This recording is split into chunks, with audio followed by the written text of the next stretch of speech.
Welcome back again students. Class ninth की political science का जो सेकंड चैप्टर है उसका नाम है कॉन्स्टिट्यूशनल डिज़ाइन। फर्स्ट चैप्टर को जिन बच्चों ने कंप्लीट कर लिया है तो उसको लर्न भी कर लें, और अगर कोई प्रॉब्लम आ रही है तो आप मुझे कॉल कर सकते हैं या मैसेज कर सकते हैं मेरे व्हाट्सएप नंबर पर। और हम सेकंड चैप्टर पॉलिटिकल साइंस का क्लास नाइन्थ का सेकंड चैप्टर स्टार्ट करने जा रहे हैं। और ओल्ड और न्यू बुक्स में थोड़ा सा डिफरेंस हो सकता है, कुछ बुक्स में सेकंड चैप्टर कोई और हो सकता है, लेकिन आपको जो नया सिलेबस है उसके अकॉर्डिंग बता दूँ मैं। सेकंड चैप्टर है कॉन्स्टिट्यूशनल डिज़ाइन। तो कॉन्स्टिट्यूशन आप लोग क्लास एट्थ में और उसके पहले भी सुनते आए हैं, कोई नया शब्द तो नहीं होना चाहिए आपके लिए। तो फिर भी अगर कन्फ्यूजन है तो एक लाइन में मैं यहाँ पर आपको फिर से दोबारा से रिकॉल कर दे रहा हूँ। कॉन्स्टिट्यूशन, दैट इज़ कॉल्ड संविधान इन Hindi. It is a document which lays down the various rules, laws that are mandatory and important for ruling over a country or to run a country, and for the citizens of a country. किसी देश को चलाने के लिए और वहाँ के नागरिकों के बीच में कानून व्यवस्था बनी रहे, ठीक, वो शांतिपूर्वक रह सकें, इसके लिए कुछ नियम और कानूनों का एक पूरा सेट होता है, बंच होता है। उसी को हम लोग सम्मिलित रूप से संविधान कहते हैं। इसमें दो शब्दों से मिलकर बना हुआ है संविधान। विधान का मतलब कानून या नियम, साधारण सी बात है, लोग बोल देते हैं विधि का विधान है, ठीक है। तो विधान का मतलब यहाँ पर हो जाएगा कोई ऐसा नियम कानून जो फिक्स कर दिया गया, बना दिया गया है, विधान है। और संविधान का मतलब जो सबके लिए बराबर रूप से लागू है, संविधान। तो हिंदी में साफ साफ समझ में आ रहा है, संविधान का मतलब हो गया एक ऐसा नियम कानून जो सभी के ऊपर बराबर रूप से लागू है, वो है संविधान। और इंग्लिश में इसी को बोल देते हैं कॉन्स्टिट्यूशन। कॉन्स्टिट्यूट भी उसी से रिलेटेड है, जहाँ पर रूल्स लॉस को कंपाइल किया जाता है या उनको एक साथ ऐड किया जाता है, उसको बोलते हैं कॉन्स्टिट्यूट, और उसी से बना है कॉन्स्टिट्यूशन।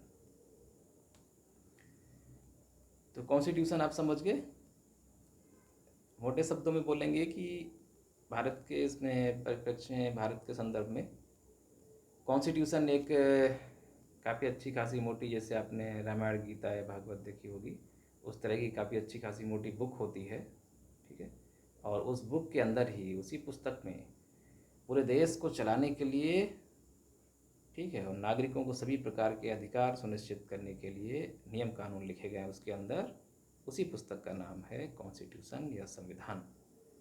अक्सर आपने अगर डॉक्टर बी आर अम्बेडकर की स्टैचू कहीं पर देखी हो या फिर किसी जगह पर उनका फोटोग्राफ देखा होगा, तो आपने देखा होगा कि वो अपने हाथ में एक पुस्तक ऐसे पकड़े हुए हैं, सीने से लगाए हुए हैं, और वही पुस्तक, उसमें लिखा भी रहता है कभी कभी संविधान, क्योंकि doctor B R Ambedkar ji constituent assembly के ड्राफ्टिंग कमेटी के चेयरमैन थे। तो अल्टीमेटली ये माना जाता है कि ड्राफ्टिंग का काम उन्होंने पूरा किया, और उनको भारतीय संविधान का जनक भी माना जाता है, इंडियन कॉन्स्टिट्यूशन के वो फादर भी हैं। तो इसलिए उनके साथ में ये बुक जो है वो अटैच करके दिखाई जाती है और सिंबल माना जाता है। तो ये जो संविधान है, ये कॉन्स्टिट्यूशन है, ये पूरे देश में आप जो भी सिस्टम जहाँ भी देख रहे हैं, हम कहीं पर अगर रोड पर चल रहे हैं बाईं तरफ, ठीक है, दूसरे लोग हमारे जो अपोजिट साइड से आ रहे हैं वो दाहिनी तरफ आ रहे होते हैं, ठीक। जगह जगह पर बोर्ड लगे हुए हैं, कहीं पर स्पीड लिमिट लिखी है, कहीं कुछ लिखा हुआ है, ठीक। लोगों को पता है कि इसको एब्यूज़ नहीं करना है, ठीक है, किसी को मारना पीटना नहीं है, ये अपराध है, इस पर सज़ा हो सकती है, ठीक। जितनी भी ऐसी सारी बातें माइंड में जो आती हैं कि ये सही है और गलत है, सीधा साफ ये बोलिए कि जब भी कम्युनिटी सोसाइटी के बीच में किसी मैटर में डिस्कशन या डिबेट हो रहा होता है तो वहाँ पर बात आती है क्या सही और क्या गलत है। तो ओरिजिनली जो सही और गलत है ना, वो इसी संविधान सम्मत होता है, इसी संविधान के द्वारा निर्धारित होता है, डिसाइड किया जाता है क्या सही और क्या गलत है आज के इस वर्तमान समय में भारत में। तो जो संविधान सम्मत है वो सही है, और जो संविधान सम्मत नहीं है उसके अगेंस्ट है, इसका मतलब वो गलत है, सीधी सी बात है। तो इसका मतलब पूरा जो कंट्री है, पूरा देश है, वो किसके अनुसार चल रहा, संविधान के अनुसार चल रहा है। प्रेसिडेंट से लेकर के उसके नीचे प्राइम मिनिस्टर, पूरी पार्लियामेंट, जितने मिनिस्टर्स हैं, जितने भी कंट्री में आप एग्जीक्यूटिव्स ऑफिसर्स और जो भी देख रहे हैं, जितनी भी इंडस्ट्रीज़ देख रहे हैं, जितने भी डिपार्टमेंट देख रहे हैं, चाहे वो गवर्नमेंट के हों या प्राइवेट हों, और आप आगे नीचे सबसे स्तर पे आ जाइए, एक गांव, एक समाज में, घर में भी, घर के अंदर भी उन्हीं संवैधानिक नियमों का, उसी संविधान के नियमों का पालन हो रहा है, चाहते या ना चाहते हुए। आप चाहेंगे तो अच्छा है, नहीं चाहेंगे तो वो संविधान के खिलाफ होगा और वही क्राइम होता है, उसी के आरोप पर आप अरेस्ट किए जाते हैं, पनिशमेंट का प्रोसीजर है, जुर्माने का प्रोसीजर है। तो पूरा कंट्री, सभी लोग उसी एक पुस्तक के अकॉर्डिंग, उसी संविधान के अनुसार, भले ही किसी ने कहा हो कि मैं तो संविधान मैंने कभी देखा ही नहीं, मैं तो जानता ही नहीं, मैं मानता ही नहीं, लेकिन ऐसा नहीं है। चाहे या ना चाहे सभी को उसके अनुसार चलना पड़ रहा है और चलना पड़ेगा। जिन बच्चों ने लास्ट ईयर अगर कॉन्स्टिट्यूशन की, संविधान की प्रियम्बल पढ़ी होगी, उद्देशिका, तो उसकी फर्स्ट लाइन में ही स्टार्ट हो जाता है ये sentence, we the people of India, हम भारत के लोग। एक लाइन में ही सारे भारतवासियों ने अपने आप को कॉन्स्टिट्यूशन से अटैच कर दिया है, जोड़ दिया है कि उस बुक में और उसमें जो भी रूल्स लॉज हैं उसको कौन अनाउंस कर रहा है, कौन रिस्पॉन्सिबिलिटी ले रहा है। तो एक लाइन पहले लिखी हुई है, we the people of India, हम भारत के लोग। तो हम सभी भारत के लोगों ने, जब ये कॉन्स्टिट्यूशन इन्फोर्स हुआ था, या राइटिंग के टाइम पीरियड में ही, आप इन्फोर्सिंग से मानिए क्योंकि जिस दिन से लागू होता है हम तो उस दिन से डिसाइड करेंगे। तो 26 जनवरी 1950 से 26 जनवरी 1950 को, जिस दिन हमारा ये रिपब्लिक डे सेलिब्रेट किया जाता है, तो 1950 में जब ये कॉन्स्टिट्यूशन इन्फोर्स हुआ, लागू हुआ, प्रभाव में आया, उस दिन से ही हमने उस लाइन को अपने आप में उतार लिया है, चाहते हुए ना चाहते हुए। बहुत से लोग कहेंगे तो मैं तो उस समय था भी नहीं, या कुछ लोग कहेंगे भाई मैंने तो पढ़ा ही नहीं, कहाँ लिखा हुआ है, लेकिन वो मान लिया गया है कि सभी भारतवासियों ने मिल करके उस संविधान को मानने के लिए अपने आप को आगे किया है, प्रमोट किया, जिम्मेदारी ली है, और साथ ही साथ वहाँ पर स्वीकार किया है कि हम इस संविधान के सभी नियम कानून को मानेंगे। तो ये कंफर्म हो गया कि कॉन्स्टिट्यूशन क्या है।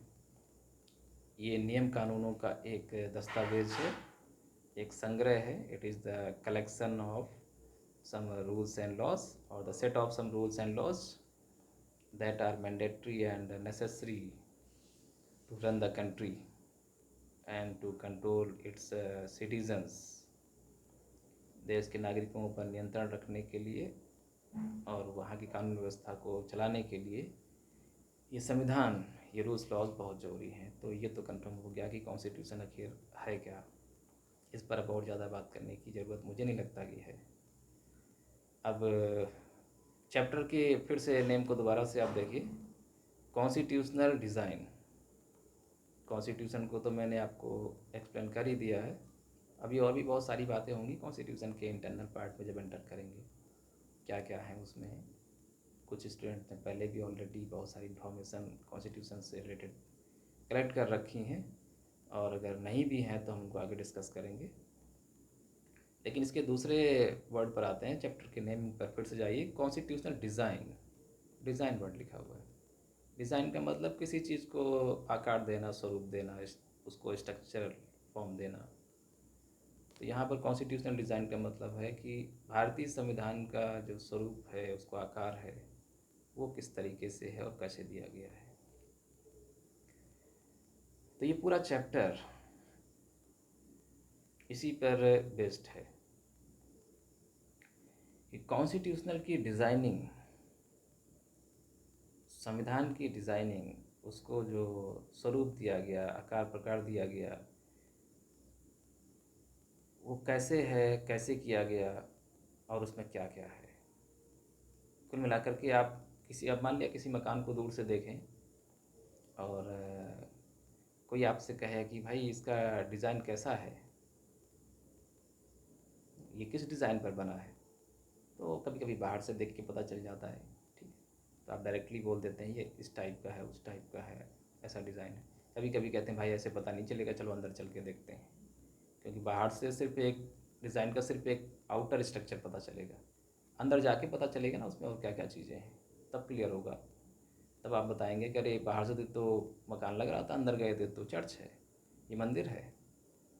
ठीक है, तो ऐसी बहुत सारी चीज़ें हैं। तो ऐसे ही कॉन्स्टिट्यूशन का भी जो डिज़ाइन है उसमें क्या है, स्वरूप कैसा है, सिर्फ कहने पर से कवर पेज को अगर आप संविधान को देख लें, डॉक्टर बी आर अम्बेडकर पकड़े हुए उसमें लिखा है भारत का संविधान, और उससे ही समझ जाएंगे सब कुछ कि यही उसका डिज़ाइन है, तो वो सिर्फ उसका आउटर है। हम लोगों ने जहाँ भी देखा, जो भी देखते हैं, वो कॉन्स्टिट्यूशन का सिर्फ एक आउटर पेज है, सिर्फ उसके बारे में जानते हैं। और जानने के लिए उसकी डिज़ाइनिंग क्या है, उसके अंदर कैसा कैसा क्या है। मकान के अंदर आप जाएंगे तो उसमें फिर पता चलेगा कि इतने कमरे हैं इसके अंदर, इतने किचन हैं। ठीक है, उसमें कौन कौन सा रूम किस पर्पज़ से बनाया गया है, उसकी कितनी विंडोज़ हैं, उसमें कितने डोर्स लगे हुए हैं, वो सारी चीज़ें अंदर जाने के बाद पता चलती हैं। और फिर फाइनली आप डिसाइड करते हैं। या तो आप कहते हैं कि वाह वाकई में बहुत गजब का डिज़ाइन है, बहुत अच्छा डिज़ाइन किया गया है, मैंने तो पहले कभी देखा नहीं इस तरीके का।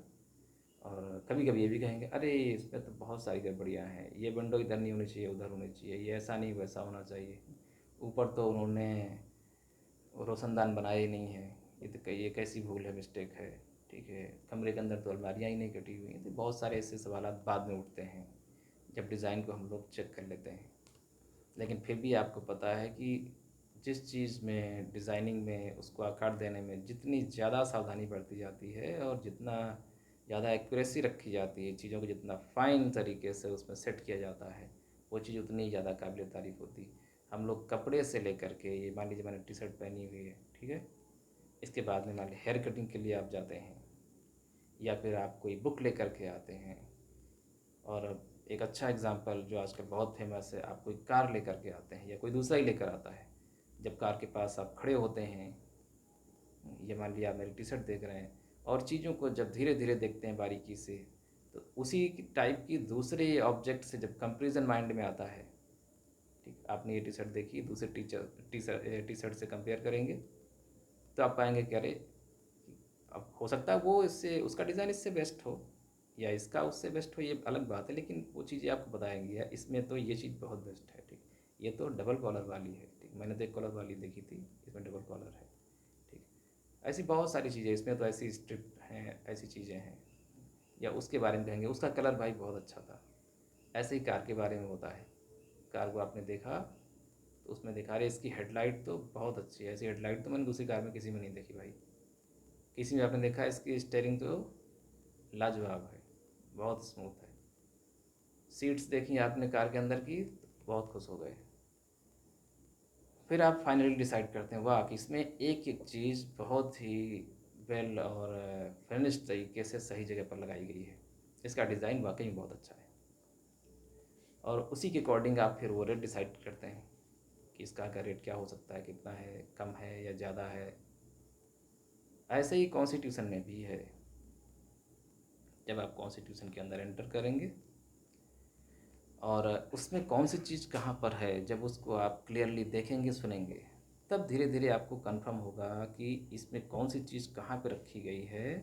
ठीक है, जनरली मैं जैसे आपको बताऊं, कॉन्स्टिट्यूशन में फंडामेंटल राइट्स होते हैं, फंडामेंटल ड्यूटीज़ हैं, डायरेक्टिव प्रिंसिपल्स हैं, शेड्यूल्स हैं, ऐसी बहुत सारी चीज़ें हैं। जब उनको आप देखेंगे कौन सी चीज़ कहाँ पर है, किसके बाद रखी गई है, किस में क्या लिखा हुआ है, उसके बाद में ये भी आप देखेंगे उसमें कि उसमें वही चीज़ क्यों ली गई है? फंडामेंटल राइट में right to freedom, right to equality, इसी को क्यों लिया गया? आपके माइंड में कोई दूसरा भी आ सकता है, ये भी फंडामेंटल राइट होना चाहिए था, ये क्यों नहीं लिया गया? एक बच्चा कॉन्स्टिट्यूशन को पढ़ेगा, वो तो कहेगा कि अरे, खेलना तो हम बच्चों का फंडामेंटल राइट है, मौलिक अधिकार है, वो इसमें क्यों नहीं लिखा गया साफ साफ? सबसे पहले तो इसको लिखना चाहिए था। बच्चों के लिए जो ज़रूरी चीज़ है वो तो लिखी नहीं गई है, वो तो दिख नहीं रही मुझे। तो वो बात की बात है, वो उसमें आपको इनडायरेक्टली कहीं दिखेगी। लेकिन कोई अगर क्लेम करता है तो ये उसका माइंड सेटअप है कि उसने डिज़ाइनिंग में ये गड़बड़ी पाई कि देखो ये चीज़ इसमें दिख नहीं रही भाई। तो कॉन्स्टिट्यूशनल जो डिज़ाइन है, संविधान किस तरीके से रचा गया, उसमें कौन कौन सी चीज़ें शामिल की गई, और ये सीधी सी बात है, जो शामिल की गई हैं तो कोई ना कोई तो रीज़न रहा होगा। अब आप जिस लेवल में पहुंच गए हैं 9th में, यहाँ ये बताने की ज़रूरत नहीं है कि ये रख दिया गया है, ले लिया गया, ऐसा कुछ नहीं होता कहीं पर। किसी भी जगह पर या जो भी आज कुछ जहाँ पर भी चल रहा है, हर जगह पर उसका कोई ना कोई एक रीज़न रहा होगा जिस वजह से वो चीज़ आज ऐसी है और चल रही है। महाभारत आ रहा है, बहुत सारे बच्चे देख रहे होंगे, तो उसमें कृष्ण जो गीता के उपदेश सुनाते हैं अर्जुन को, तो क्या बोलते हैं कि जो कुछ भी संसार में हो रहा है ना, उसके पीछे कोई ना कोई कारण है। वो कहते हैं हर कार्य के पीछे एक कारण लगा हुआ है, ऐसा ही कुछ नहीं हो रहा इधर। तो अर्जुन को डांटते भी हैं कि तू चुपचाप अपना काम कर, अपना कर्म कर, और ज़्यादा सवाल करना तेरे लिए उचित नहीं है, क्योंकि यहाँ जो कुछ भी हो जा रहा है ना, जो भी घट रहा है, जो हो रहा है, उस सब के पीछे कोई ना कोई कारण है। तुम बिना वजह में चिंता कर रहे हो, सोच रहे हो, ये सब तो होना ही होना है, इनके पीछे कारण भी हैं। अब इतने लोग, इतने सारे कारण, इतनी घटनाएं, इन सबको माइंड में लेकर के क्या करोगे? तो वही यहाँ पर भी है, कॉन्स्टिट्यूशन में जो भी चीज़ें जहाँ पर ली गई हैं उनके कुछ कारण हैं, रीज़न हैं, उस पर हम लोग बात करेंगे। तो इस चैप्टर की स्टार्टिंग मैंने कर दी है, आप लोग रीडिंग करते रहिए बुक से भी, और वीडियो से भी देखते रहिए। कुछ ना समझ में आया तो उसके लिए आप कमेंट कर सकते हो, या फिर डायरेक्टली मेरे व्हाट्सअप नंबर पे मैसेज भी कर सकते हो या कॉल कर सकते हो, उस पर हम लोग बातचीत करेंगे और नेक्स्ट वीडियो में फिर और चीज़ें देखेंगे। Thank you.